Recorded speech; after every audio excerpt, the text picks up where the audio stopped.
आपको बता दें, भाजपा सुप्रीमो मायावती ने यूपी सरकार द्वारा दिए गए सरकारी स्कूलों के युग्म विलय के फैसले को अनुचित, गैर जरूरी और गरीब विरोधी करार दिया है। इसके साथ ही उन्होंने केंद्र सरकार द्वारा रेलवे टिकट में वृद्धि को भी आम जनता के खिलाफ कदम बताया है।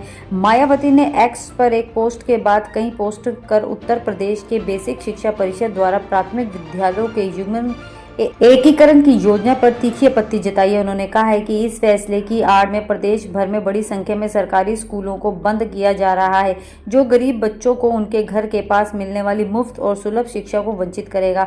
उन्होंने यह भी चेतावनी दी है कि यदि सरकार ने यह निर्णय वापस नहीं लिया तो भाजपा की सरकार बनने पर इस फैसले को रद्द कर दिया जाएगा और पुरानी शिक्षा व्यवस्था को फिर से बहाल कर दिया जाएगा। साथ ही उन्होंने सरकार से गरीबों के हित में इस पर सहानुभूति पूर्वक पूर्ण विचार करने की अपील भी की है। इसके साथ ही मायावती ने केंद्र सरकार पर भी निशाना साधा है। उन्होंने हाल ही में रेलवे किराए बढ़ाने के फैसले को जनहित के विरुद्ध और संविधान के कल्याणकारी लक्ष्य से भटकता हुआ बताया है।